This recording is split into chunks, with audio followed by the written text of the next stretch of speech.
Assalamualaikum warahmatullahi wabarakatuh. Nama saya Fairuz Dinana Hafnil Fitri dengan nomor NIM 2020 0101 057. Saya dari Fakultas Ekonomi Bisnis Program Studi Manajemen. Pada hari ini saya akan menjelaskan salah satu materi di mata kuliah pengantar bisnis, yaitu pentingnya kepuasan moral atau motivasi. Pertama-tama, apa itu motivasi? Motivasi adalah kondisi psikologis yang merupakan hasil dari interaksi antara kebutuhan seseorang dan faktor-faktor luar yang mempengaruhi perilaku seseorang untuk bertindak dan berusaha. Motivasi berhubungan dengan semangat kerja karyawan. Motivasi memiliki hubungan yang positif dengan prestasi kerja karyawan. Karyawan yang memiliki motivasi tinggi akan memiliki kemungkinan untuk bekerja dengan semangat dan bekerja lebih baik sehingga memiliki prestasi yang lebih tinggi dibanding dengan karyawan dengan motivasi yang rendah. Selanjutnya ada teori-teori motivasi. Menurut Douglas McGregor, dia menyatakan bahwa teori X pada dasarnya adalah karyawan yang tidak menyukai pekerjaan.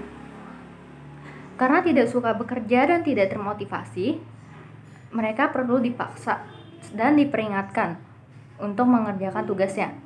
Mereka pun juga perlu diawasi dan diberi pengarahan.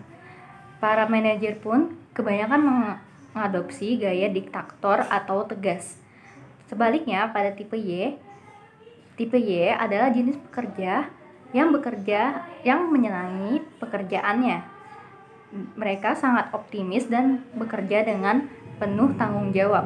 Pekerja atau karyawan tipe Y tidak perlu diancam atau dipaksa karena mereka memiliki motivasi sendiri dalam dirinya. Kebanyakan manajer akan lebih menggunakan gaya partisipatif. Selanjutnya ada teori hierarki kebutuhan. Teori hierarki kebutuhan terjadi karena secara alamiah kebutuhan dasar lebih diutamakan daripada kebutuhan yang lain. Motivasi manusia dipengaruhi oleh kebutuhan yang mendesak yang harus dipenuhi. Ada 5 kebutuhan yang menurut Maslow hierarki atau bertingkat. Yang pertama, ada kebutuhan fisiologis. Kebutuhan fisiologis adalah kebutuhan paling dasar secara fisik, paling dasar untuk mempertahankan hidupnya secara fisik, meliputi sangan, sandang, pangan, papan, dan kebutuhan biologis. Kebutuhan keamanan dan keselamatan. Selanjutnya ada kebutuhan keamanan dan keselamatan, yaitu kebutuhan manusia dari rasa takut dan khawatir terhadap bahaya yang menimpanya. Selanjutnya ada kebutuhan sosial.